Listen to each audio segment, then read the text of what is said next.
Bonjour à tous, c'est Adèle pour la chaîne Jolie d'épée. Aujourd'hui dans cette vidéo je vais vous présenter tous mes outils pour le diamond painting. Ce sont mes outils indispensables. Alors vous allez voir, il n'y a rien de très fou, rien de très innovant, mais ce sont vraiment mes compagnons au quotidien pour réaliser toutes mes toiles, tous mes objets spéciaux.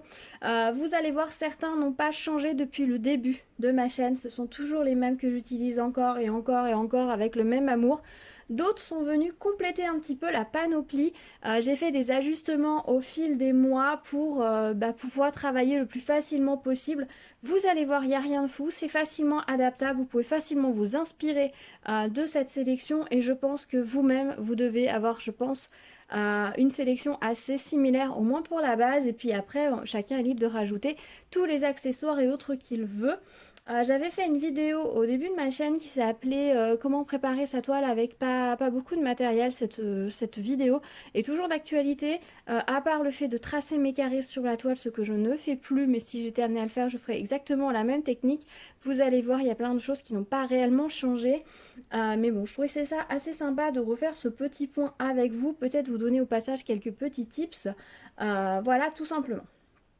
Alors, la vidéo dont je vous ai parlé, je vous la remettrai dans le i d'information, dans la barre de description, si ça vous dit d'aller y jeter un coup d'œil. Je pourrais faire une mise à jour aussi de celle-ci, mais bon, voilà. Alors, première chose, le toolkit de base. Voilà, c'est la première chose dont on a besoin pour travailler. Donc, dans les kits, on nous donne ceci. Alors moi, c'est pas exactement ce que j'utilise pour diamanter. Le premier kit, j'ai utilisé ce qu'on m'avait fourni. Et depuis, j'ai légèrement update ce kit-là. Alors pour le stylet, non. J'utilise toujours mes stylets roses. Je les aime beaucoup. Ils sont très fins. Et moi, j'aime quand c'est fin. Ils sont pas plus épais qu'un stylo bille, en fait.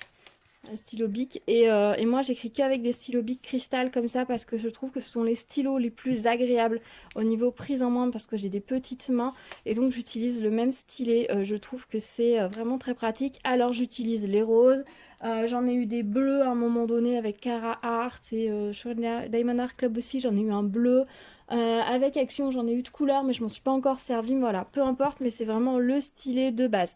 Ce que j'aime bien avec ces stylets-là, c'est que souvent on a un petit trou au fond de la mine. Alors, pas tous, mais quand il y a un petit trou au fond de la mine, là, ça a fait une espèce de petit tire-bouchon à l'intérieur. J'aime bien parce que ça veut dire que la cire qui déborde, qui est en trop, elle se pousse à l'intérieur du stylet et elle ne déborde pas de la pointe pour se répartir sur les diamants. Celui-ci, c'est pas le cas, mais ça ne fait rien. Je garde toujours un ou deux stylets sur mon bureau. Là j'en ai deux actuellement. Pourquoi j'en garde toujours deux à portée de main? Parce qu'il arrive notamment avec la chaleur que la cire elle soit un petit peu molle. Et dans ces cas-là, par moment, elle va graisser le stylet, elle va plus du tout tenir dans le stylet. Donc j'ai toujours un deuxième stylet à portée de main pour faire hop un switch rapide au besoin et donc pouvoir continuer mon diamond painting sans faire un branle-bas de combat pour trouver un deuxième stylet. Voilà. Donc ça c'est les deux stylets dont je me sers actuellement. Au niveau de la cire, j'utilise les cires roses. Alors pas tout ça d'un coup, hein. Ça c'est le collectif de tout ce que j'ai commencé. Parce que passé un temps, vous saviez, chaque fois j'utilisais le toolkit fourni dans chaque kit pour tester la cire, etc. Ce que je ne fais plus ces derniers temps. Dites-moi si vous voulez que je le refasse à nouveau. Mais en fait, je me suis rendu compte qu'à chaque fois que j'utilisais les toolkits, j'avais aucun problème avec. Donc, au bout d'un moment, je me suis dit, si j'ai plus aucun problème, je m'en resserre plus. En fait, j'utilise mon matériel de base sur mon bureau. Ça m'évitait juste en fait d'avoir à chaque fois des toolkits qui traînaient, etc.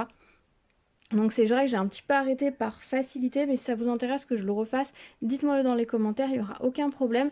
Donc ça, ce sont toutes les cires entamées, il faudra que je fasse un tri, parce que par exemple celle-ci, alors ça c'était une cire de chez Aldi, elle était absolument géniale. Vous voyez, maintenant c'est un petit gruyère. Le seul inconvénient des cires, c'est que je ne sais pas de quoi elles sont composées, donc je ne sais pas si on peut les réutiliser ou les recycler, et ça m'embête un peu. Je vous avoue que j'en ai une pleine boîte là déjà actuellement. Je sais plus trop quoi en faire au final parce que les barquettes j'ai mis au recyclage, les stylets j'ai mis au recyclage, mais les cires je sais pas quoi en faire. Normalement j'ai un pain de cire qui est sur mon bureau que je range dans ma barquette et que donc j'utilise au fur et à mesure. Donc là c'est toutes les cires entamées, il faudrait que je fasse un peu le tri dedans parce qu'il y en a, elles sont entamées sûrement depuis très très longtemps. Ah oui, ça c'était un test de multiplesseur. Autant vous dire que ça fait un sacré moment que j'avais fait ce test-là. Donc oui, il faudrait que je fasse un tri dans cette boîte. Ça, c'est une petite boîte que j'avais fait moi-même. Au début, vous avais tourné un tuto. Enfin, j'avais fait un essai de tuto. sur cette boîte et au final je suis désolée, la vidéo n'est jamais parue tout simplement parce que la qualité était vraiment mauvaise, on voyait rien, c'était pas pratique, etc. Mais promis, j'essaierai de vous retourner un tuto, mais vous voyez, genre de petites choses que l'on peut faire avec un petit peu de reste de diamant et un peu de washi tape sur une petite boîte. C'est vraiment tout simple et je m'étais bien amusée à faire cette boîte. Donc là c'est la cire. J'utilise aussi des fois cette cire là. J'en ai deux, une que j'avais pris pour tester chez un vendeur il y a un moment et j'en ai reçu une autre de chez Carhartt. Des fois j'utilise celle-ci, des fois j'utilise un petit pain de cire rose, ça dépend. Généralement j'ai une cire dans ma barquette et je prends celle qui est sortie. Voilà, ça n'a aucune importance mais j'utilise voilà, les cires commerciales qui sont fournies. Au niveau de la barquette, j'utilise celle-ci. Alors je vous l'avais déjà vu des milliers de fois je pense dans mes vidéos. C'est une petite barquette comme ça, elle vient de chez Action dans les kits pour enfants. Alors au tout début de ma chaîne, j'avais la même mais en verte et je m'en servais tout le temps. Ça, je la trouve très pratique parce qu'en fait le bec est assez grand, il est assez ouvert ici et pour vider les diamants c'est très pratique et en même temps on n'a pas la pointe et moi j'aime pas la pointe parce que je trouve que les diamants font des embouteillages dedans et ça m'agace. Les stries sont très longues, elles vont jusqu'au bout donc ça aide bien. Alors c'est peut-être pas la meilleure barquette du monde pour bien retourner vos diamants quand je vois certaines vidéos, certaines filles qui ont des barquettes, elles font ch'tic ch'tic, tous leurs diamants sont alignés. Effectivement, moi c'est pas tout à fait le cas, je galère peut-être un petit peu plus, mais j'adore le format de cette barquette. Genre, je sais pas pourquoi la lumière elle est mieux en haut que en bas, il prend mieux la lumière là que là. Voilà, je touche un petit peu la caméra, on verra ça fait mieux. Donc là, j'aime le format de cette barquette, j'aime le fait qu'elle soit pas trop haute parce que j'aime pas travailler avec des barquettes hautes, je trouve ça moins fatigant que ma barquette soit plus basse. J'aime le format, j'aime le fait de l'embout, enfin j'aime tout. Et c'est vrai que quand je remue, bah, je vais simplement généralement mettre mon doigt devant quand je secoue en fait. Faire hop et puis voilà, il n'y a pas de souci. Jamais rarement perdu des diamants où je la penche un peu et il n'y a pas de souci. Donc voilà ma barquette fétiche de tous les temps. Donc ça ce sont des barquettes que l'on peut trouver dans les kits de Diamond Painting pour enfants chez Action. Alors j'en ai de toutes les couleurs, j'en ai des roses, j'en ai des bleus, j'en ai des vertes, puisqu'à un moment donné ils avaient fait, ils avaient assorti un peu les barquettes au contenu de la toile, enfin ils avaient assorti la barquette à la toile pardon et du coup bah, j'en ai plusieurs couleurs. Voilà, c'est comme les stylés hein, que je peux avoir de différentes couleurs, les barquettes j'en ai différentes couleurs, mais moi j'utilise toujours la blanche parce que j'aime voir la couleur réelle du diamant avec lequel je travaille, parce que c'est vrai que la verte elle était bien aussi mais ça fausse un petit peu la couleur. Et vous savez que moi j'adore la couleur pour la couleur, j'aime travailler ma couleur en elle-même, donc je préfère travailler avec une barquette blanche pour vraiment voir la couleur des diamants que j'utilise, et donc voilà. Donc ça c'est vraiment ma barquette coup de cœur, vraiment. On a tous hein, notre petite barquette chouchou. Je constate généralement que ce sont des barquettes généralement claires au niveau du fond.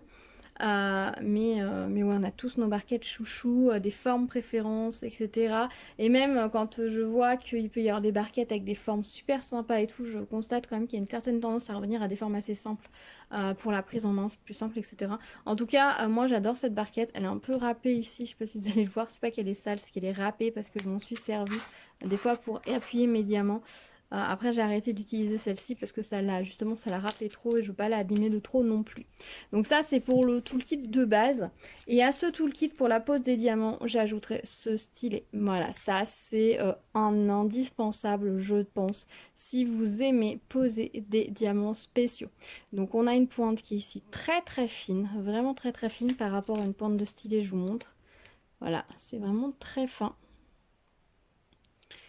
Et de l'autre côté, on a un gros plot de cire comme ça. Donc elle commence au bout d'un moment à s'aplatir un peu. Donc faut pas appuyer hein, quand vous posez vos diamants. Et après, vous prenez un cutter et vous taillez en fait tout simplement. Comme on faisait avec les crayons quand on n'avait pas de taille crayon à l'ancienne. Vous prenez un cutter, vous râpez un petit peu pour redonner une touche un peu plus pointue. Il y a un bon plot de cire, donc faut pas hésiter à voilà, c'est pas vous dire ah bah, elle est un peu trop plate, je la jette. Non, non, taillez-la. Alors je sais pas si ça rentre dans les tailles crayons gros format, si vous avez ça peut-être, mais sinon un petit coup de cutter pour râper le bord et ça vous refera une pointe fine. Donc ça c'est vraiment un indispensable, pourquoi? Parce qu'avec cette pointe toute fine, vous allez pouvoir poser vos micro-gouttes à la perfection sans vous prendre la tête. Alors l'astuce pour poser les micro-gouttes, c'est quand vous secouez dans votre barquette, essayez de prendre les micro-gouttes qui sont déjà dans la direction donc vous allez devoir la poser. Si votre micro-goutte, elle a la pointe par ici et le cul ici, voilà, qu'elle est comme ça, essayez dans votre barquette de trouver une goutte qui est dans la même position si possible. Comme ça, vous allez apprendre et directement à la poser au bon endroit. Vous n'allez pas être obligé de tourner votre stylet dans tous les sens, ce sera plus facile pour une pose précise. Et donc cette pointe fine là, c'est absolument génial pour poser les micro-gouttes. Et l'autre côté, cette grosse pointe là, c'est absolument pour poser tout ce qui va être gros diamant. Donc quand vous avez un stylet comme ça, vous utilisez le stylet classique, alors le rose ou un stylet fantaisie que vous pouvez avoir, un stylet tourné en acrylique, etc. Libre à vous, mais une pointe classique pour poser les strass. Et vous allez utiliser ce genre de stylet pour poser tout ce qui va être grosses gouttes, etc. Ça va vous permettre d'économiser la cire parce que sinon avec ce genre de stylet, vous êtes obligé sans arrêt de remplir votre pointe de cire pour pouvoir bien prendre vos diamants. Là, vous n'avez pas ce souci-là. Et du coup, ça fait, c'est vraiment parfait. Donc c'est vraiment, vraiment un petit stylet que je vous conseille. En plus, maintenant, il existe cette gamme-là. Donc ça, c'était la gamme de base, donc pour le corps, pas pour la pointe, parce que vous savez que je l'ai changé. Mais pour le corps, on avait toute cette collection-là qui était dans une couleur pastel. Il y a toute la collection foncée qui est sortie, notamment avec du noir, du bleu, du rose, du vert, du jaune. Et je sais plus, et le blanc je crois, mais le blanc était déjà aussi dans l'autre collection. Mais on a aussi d'autres formes de stylets, on en a qui s'emboîtent avec, ça fait un peu comme des baguettes. D'un côté vous enlevez le capuchon, vous avez une pointe fine, vous enlevez le capuchon de l'autre côté, vous avez une grosse pointe. Voilà, il y en a, il me semble qu'ils en ont sorti un peu style queue de sirène maintenant avec ces modèles-là. Donc vraiment, vraiment, si vous aimez faire des toiles en diamants spéciaux, investissez dans ce stylet et si vous avez des micro-gouttes à poser, je pense que ça va vous changer la vie. Les personnes qui l'ont essayé ont été absolument convaincues, donc je vous le conseille à 1000%. Je sais que certains diamantent tout simplement, notamment une toile en carré avec. C'est le cas de Estelle de la chaîne Je peux pas, j'ai Diamond Painting. Elle utilisait que ce stylet au départ pour poser ses diamants et la pointe fine, elle utilisait de la pâte à fixe ou de la glue dots dedans. Ça marchait très bien, ça lui permettait d'avoir une prise très précise, je peux le comprendre tout à fait. Moi personnellement j'aime pas, mais alors pour les micro-gouttes ça m'a changé la vie, donc honnêtement essayez-le et je pense que l'essayer c'est l'adopter. Donc voilà pour la pose en elle-même. Donc ça c'est vraiment le toolkit de base on va dire qu'on utilise toutes et tous. Ensuite j'ai ma pince. Alors moi, je ne pose pas les carrés à la pince, mais c'est vrai que si on utilise une pince pour poser les carrés, ce genre de pince avec des pointes très fines, c'est indispensable. Alors moi, je m'en sers pas pour poser mes diamants. Je vais m'en servir des fois pour enlever des diamants, notamment sur les toiles en carré, des fois pour enlever les diamants. Je ne pose pas mes diamants à la pince parce qu'en fait, ce mouvement-là est très très fatigant ici, je trouve, pour la main. Et ça me fait mal au camin carpien assez vite, donc non. Non, non, non. Pour attraper les petits cheveux, c'est hyper pratique. Voilà, un petit cheveu, un petit poil qui vient de se coller sur votre toile, c'est absolument indispensable. Alors j'en ai deux. Il y en a une qui a toujours le petit capuchon pour la protéger, que je laisse ranger dans ma petite panière à côté avec mes stylos avec le capuchon, et celle-ci je la mets sur le bord de mon pot à crayon à cheval. Elle a une forme un peu spéciale, je sais pas si c'est pareil pour toutes les toiles, elle est un peu toutes les pinces pardon, elle est un peu tordue, mais celle-là je la mets juste à cheval, c'est vraiment ma pince, je retire les petites saletés, j'ai besoin de décoller un diamant, etc. Elle est vraiment à portée de main et c'est vraiment un indispensable. Si vous n'avez pas de pince, je vous conseille de vous en prendre une basique ou une avec des fantaisies, c'est vous qui voyez. Ensuite, mon autre indispensable, c'est ma règle. Oui, ça peut paraître bête, mais en fait, moi, je me sers de ma règle pour plusieurs choses. Pour mesurer les toiles, c'est pratique. Pour tracer des traits également.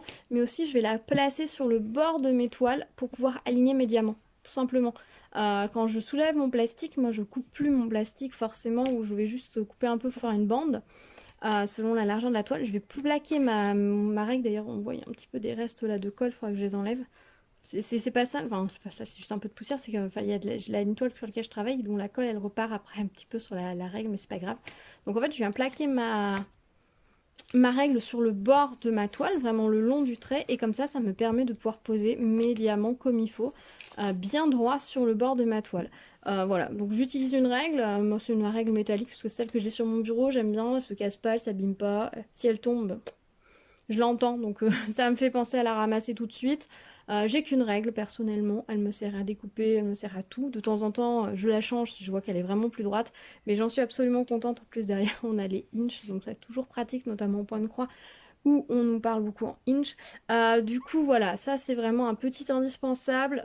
Vous pouvez tout à fait utiliser des règles en plastique plus fines pour faire le bord de votre toile, mais honnêtement, n'investissez pas dans quelque chose de cher ou de compliqué. Si vous voulez avoir des bords droits parfaits pour poser, enfin, au bord de vos toiles pour ensuite couper net, plaquer quelque chose contre le bord de votre toile. Je sais que Pauline de la chaîne Mamzelle et Se Doisir, elle utilise une carte de fidélité, c'est une très bonne idée aussi. Après, elle fait des carrés beaucoup plus petits que moi, je pense. C'est vrai que moi j'ai tendance à découvrir un carré assez grand et à travailler dans ce carré-là, et si je l'ai pas terminé, je le referme. Ça me dérange pas, alors qu'elle travaille vraiment par petits carrés. Donc pour moi la règle est plus utile, plus pratique, et c'est vrai elle est toujours à portée de main, alors que je pense que la carte de fidélité, moi je la perdrais. Mais voilà, trouvez votre outil et n'hésitez pas à vous en servir. Par contre, si vous voulez vous en servir comme ça pour plaquer, moi ce que je fais c'est que je place ma règle, je pose mes diamants, et bon au bout d'un moment c'est pas très pratique hein, dessous. C'est pour ça que je vous dis peut-être une règle en plastique plus fine, ça peut être plus pratique. En fait, ce que je fais, c'est qu'une fois que j'ai fini, notamment poser sur les deux derniers bords, je vais enlever ma règle. Et à ce moment-là, s'il y a trop de colle, je vais mettre mon washi tape. Je vais pas mettre mon washi tape du départ parce que je pourrais pas coller ma colle. Je pourrais pas coller ma règle, et parce que l'intérêt c'est que du coup la règle elle va se caler, en fait elle va se coller sur l'excès de colle et elle va pas bouger, donc ça c'est parfait, c'est nickel. Et après je vais mettre le washi tape pour protéger si j'ai besoin. Ou le washi tape, ou alors l'autre technique que j'ai mais j'ai oublié de le prendre, c'est que je vais rabattre mon plastique et je vais prendre mon cutter et je vais couper tout le long du trait et je vais laisser la couche protectrice de plastique sur la bande. Alors des fois ça marche, si vous avez une bonne largeur de colle, le plastique va tenir. Par contre si vous avez qu'une toute petite largeur de colle, ça tiendra pas. Donc ça dépend. Ou je coupe ma bande de papier, vraiment de plastique très au bord et ça passe, ou alors j'utilise un washi tape. Mais je le fais toujours après de façon à pouvoir d'abord fixer ma règle. Donc ça c'est un outil basique, simple, on en a tous, mais alors ça vous change la vie, je trouve, au niveau pose des diamants. Et c'est vrai que toutes mes toiles en diamant rond ou carré ont les bords super nets depuis que j'utilise cette méthode-là. Et je trouve ça vraiment agréable et satisfaisant. Autre chose que j'utilise, une petite planche de stickers. Alors oui, les stickers sont collés dans tous les sens. C'est des petits stickers un peu métalliques dessous, vous savez, ils sont holographiques dessous. Alors pourquoi des cœurs? Je suppose que j'avais ça dans mon tiroir, que je m'en suis servi. Ce que je fais, c'est que quand je fais un carnet, quand je fais une toile, pareil, si moi j'ai tendance à recouper mon plastique un peu selon les formes du motif, etc. D'abord, par exemple, éviter tout le fond autour d'un motif et que je vais enlever mon plastique, je vais toujours coller un petit autocollant sur le plastique que je retire. Comme ça, si j'ai besoin de le remettre après, je suis sûre de le coller du bon côté. Alors si il a une forme biscornue, c'est très facile de le remettre du bon côté. Mais si vous diamantez un carnet, vous diamantez quelque chose, vous allez enlever le plastique d'un seul coup. Et ben c'est vite fait de la remettre à l'envers. Donc j'utilise un petit sticker comme ça, petit autocollant, je le colle dessus.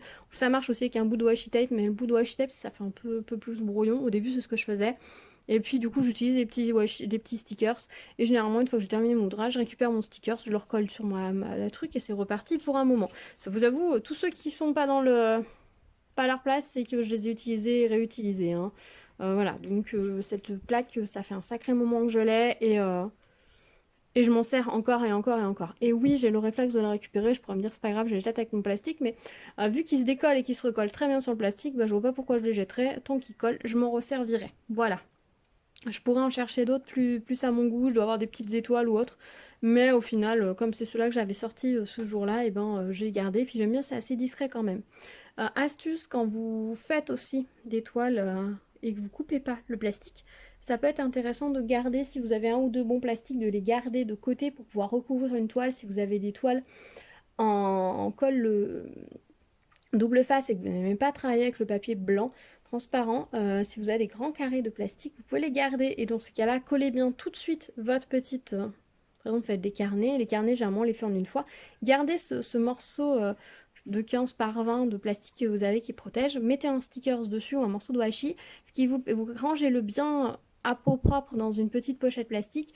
Et si à un moment donné vous avez besoin sur une toile avec du papier blanc de remplacer, vous pourrez ressortir cette feuille là et la mettre dessus et ça marche très bien. Moi j'avoue que j'ai une petite pochette où j'ai pas mal, je crois que j'ai une dizaine de feuilles comme ça que j'ai mis de côté qui m'a servi quand j'ai justement fini ma toile broderie qui était en colle coulée, en colle double face pardon, et j'ai une ou deux autres toiles en toile double face que j'ai dans mon stock. Pareil, je ne garderai pas le papier blanc parce que j'ai horreur de ça, vu que je ne coupe pas des carrés nets mais que je fais en fonction des zones de couleur sur ma toile. j'ai besoin de voir mon dessin. Donc du coup, voilà, je garde quelques... Voilà, c'est un petit tips. Donc les petits stickers vraiment pratiques, comme ça, vous vous trompez jamais. Vous avez aucun problème de reposer. Parce que des fois, je pense qu'on l'a tous fait, des fois, de prendre juste le coin. On a notre feuille, on sait plus dans quel sens elle est. On prend juste un petit coin, voir si c'est le bon côté avant de le coller sur la toile. Ensuite, autre outil, bah, la paire de ciseaux. Voilà, basique, hein, pour ouvrir les sachets, pour pouvoir couper mon plastique en fonction de sur les bords. Bon, voilà, soit des fois je peux utiliser le cutter pour couper le long, voilà, mais c'est assez rare au final. J'ai pas de cutter céramique, c'est un outil que je me dis que peut-être ça vaudrait le coup que je me prenne à l'occasion. Ça pourrait me servir pour le diamond painting et pour d'autres choses, donc c'est peut-être un outil que je vais réfléchir à acquérir. Pour le moment, j'en ai pas, j'ai juste un cutter vraiment basique, tout pourri. Mais j'utilise beaucoup cette paire de ciseaux avec une petite embout, comme ça je le glisse sous mon papier, et puis voilà, le tour est joué. Pour ouvrir les sachets, il est parfait, donc c'est mon super copain.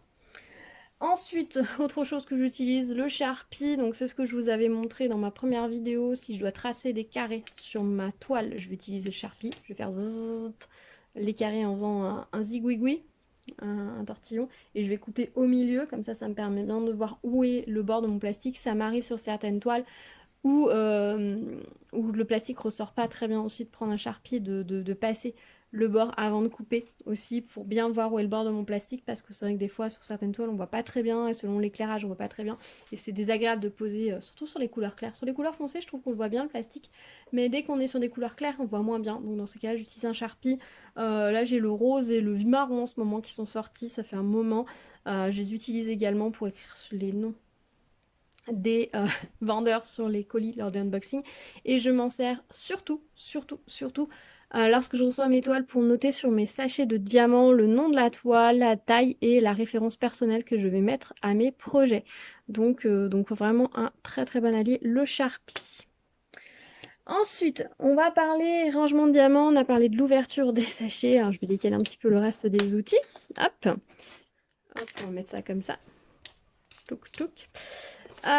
Au départ, j'utilisais des sachets, hein. Vous aviez vu dans ma première vidéo, j'utilisais des sachets parce que c'est ce que j'avais. Avec le temps, j'ai testé et adopté le pilulier. Alors, je vous ai sorti celui-là parce que le transparent que je préfère, hein, le tout transparent, les comme ça, ce sont ceux que je préfère. Mais il rend pas très bien en vidéo, donc du coup j'ai sorti le multicolore. Vraiment un pilulier que je préfère. Ils sont pas très grands, ils sont pratiques, on peut mettre tous les diamants jusqu'à une toile 30 par 40. Donc je m'en sers très souvent, mais pas toujours non plus. Vous allez voir, j'ai une autre alternative également. Donc pour mes piluliers, comment je fais? Bah, j'ai collé des étiquettes. Alors pour certains, j'avais collé les étiquettes, donc c'est des étiquettes thermo-imprimables, hein, comme celles qu'ils nous proposent sur les sites, etc., et qui nous mettent avec les lots de boîtes. L'avantage de ces étiquettes, c'est qu'elles se gomment très très bien. Pour les autres, j'ai collé des étiquettes, pareil. J'ai utilisé ces petites étiquettes, évidemment, elles sont toutes à l'envers quand je vous montre. Dans la pochette, ces petites étiquettes-là qui me permettent de coller des étiquettes sur les boîtes, que je m'utilise aussi en broderie, je les adore. Ce sont les étiquettes Avery et c'est la référence été 112. Et donc du coup, j'utilise ces petites étiquettes sur les boîtes, et pour écrire sur les boîtes, j'utilise un crayon de papier et j'utilise une gomme pour effacer après. Ça me permet de pouvoir réutiliser mes étiquettes encore et encore et encore et gommer. Ça va très très bien, très très vite. Et on est sur du matériel basique que j'ai toujours sur mon bureau. Cette gomme, je sais même pas depuis combien d'années je l'ai, je vous avoue. Je l'avais peut-être déjà au lycée. Ça s'use très lentement une gomme quand on en prend soin. Enfin, quand on s'en sert que pour s'en servir. Le problème quand on est à l'école, souvent, c'est qu'on s'amuse à faire des trous dedans. Donc les gommes meurent vite, mais pas de leur belle mort. Et donc voilà pour la partie, on va dire, mise en boîte. Le ciseau pour ouvrir les sachets, le crayon de papier pour écrire sur les étiquettes, la gomme pour effacer, et mes boîtes et mes étiquettes me servent encore et encore et encore. J'utilise un crayon HB classique pour que la pointe soit ni trop grasse ni trop dure et que l'inscription se voit bien. Donc vraiment, on est sur du basique. Autre indispensable pour moi, mes fiches. Je vous les avais montrées.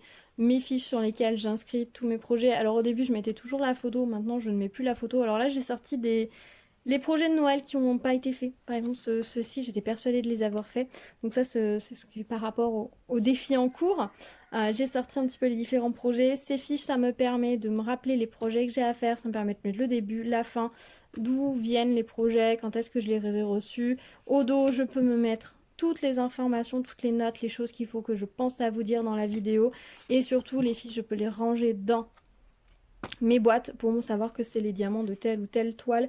Et sur mes fiches, on a mes références personnelles. Donc là, on a du CO, on a du CA, du C.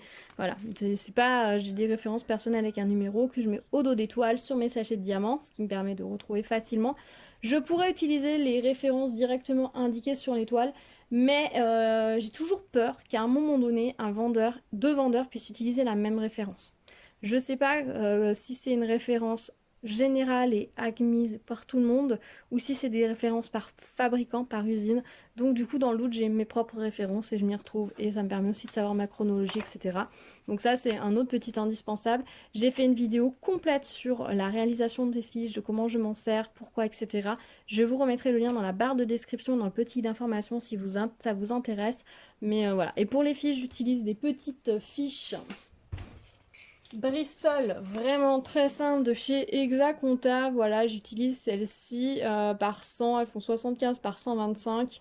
Voilà, cette boîte est remplie de fiches que j'ai fait en 2021. Voilà, 2021, j'ai 2 boîtes. Pour vous, oui, c'est ça, 2 boîtes.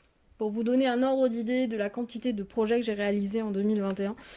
Et donc c'est vrai que maintenant que je mets plus les photos, la fiche est un peu grande, mais ça ne fait rien. En fait j'ai arrêté d'imprimer les photos, ça me consommait trop d'encre. Et comme en ce moment j'essaie de vraiment d'être un petit peu... de faire les projets que je reçois rapidement, de pas trop les laisser traîner. Peut-être que par la suite, je reviendrai intégrer les images uniquement des projets qui vont se stocker un peu plus sur le long terme. Mais par exemple, quand je reçois un lot de porte-clés et que je le fais dans la foulée, je vois pas l'intérêt en fait d'imprimer l'image pour ensuite, je sais ce que c'est au final, j'ai pas eu le temps d'oublier. Voilà. Donc j'ai arrêté, puis de toute façon mon imprimante elle a plus d'encre. Donc à un moment donné, ça... Par la force des choses, c'était long aussi de coller toutes les photos, etc. Alors que juste remplir la fiche à chaque fois que je reçois, ça va assez vite. Donc voilà, ça c'est mon système d'organisation. Je pense qu'un système d'organisation, d'inventaire de ce que vous avez, c'est important. Après, j'ai un autre inventaire, etc. Mais j'ai des cahiers, on va pas rentrer dans le détail des cahiers.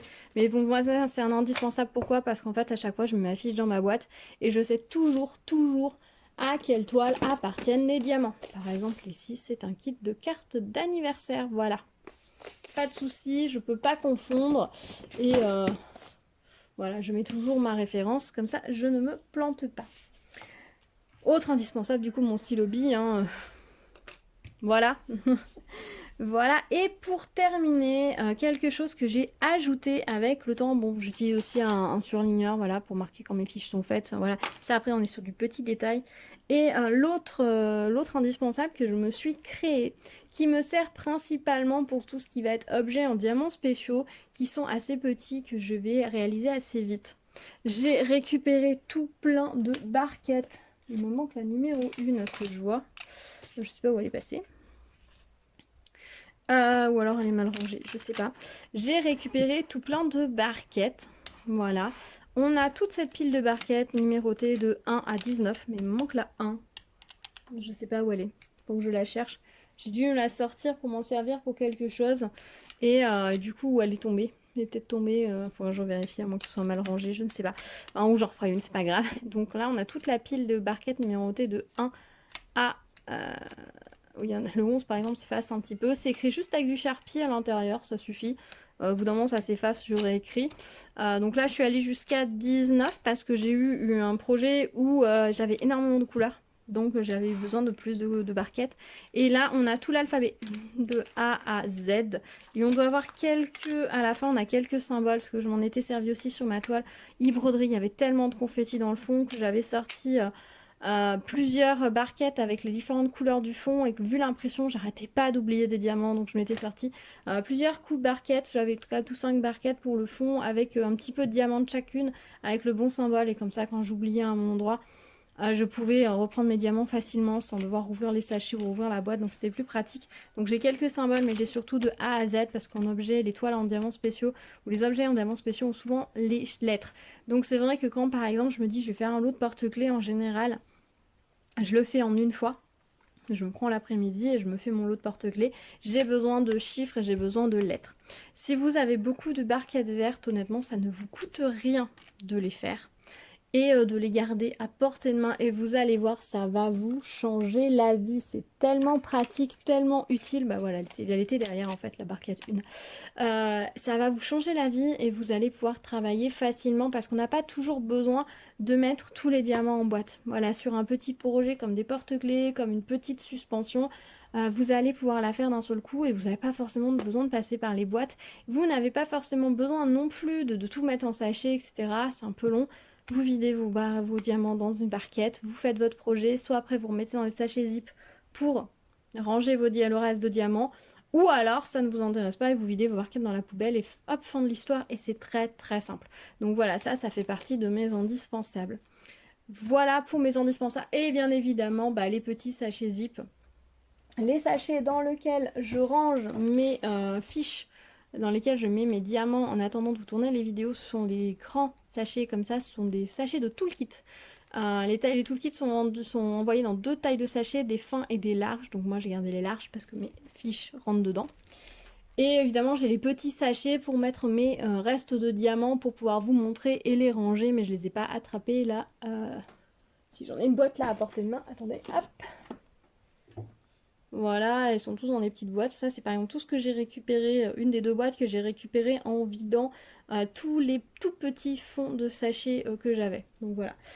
Voilà pour les indispensables. Après, j'ai aussi mes indispensables pour l'encollage, etc. Mais j'ai fait une vidéo spéciale là-dessus sur les colles que j'utilise, les vernis que j'utilise, le matériel que j'utilise. Donc je vous remettrai le lien dans le petit d'information dans la barre de description pour aller, puissiez aller voir quel matériel j'utilise pour l'encollage, etc. Je ne vais pas le rajouter ici, ça ferait redondant. Mais voilà, je pense que je n'ai rien oublié sur les outils que j'utilise au quotidien. Alors vous voyez, c'est très très simple. Alors des boîtes, bien sûr, je vous ai montré ce piluli là, mais j'en ai plein de différentes sortes. J'ai fait une vidéo complète sur les boîtes que j'utilise, mon avis sur les différentes boîtes, etc. La seule chose que je peux vous dire, c'est que je préfère ces piluliers là à ceux d'Action. J'en ai acheté de ceux d'Action et ils sont pas tous de la même qualité. Alors l'avantage c'est que vous pouvez les acheter directement dans votre Action et vous en servir direct. Il n'y a pas besoin de commander et d'attendre. Mais j'en ai un ou deux, j'en ai 2 je crois, où toutes les boîtes ferment pas très bien. Donc soit il faudrait que je les rassemble en un seul et puis que j'utilise les boîtes qui ferment moins bien dans un pilier peut-être destinées aux médicaments ou autres où il y a moins de choses qui tombent.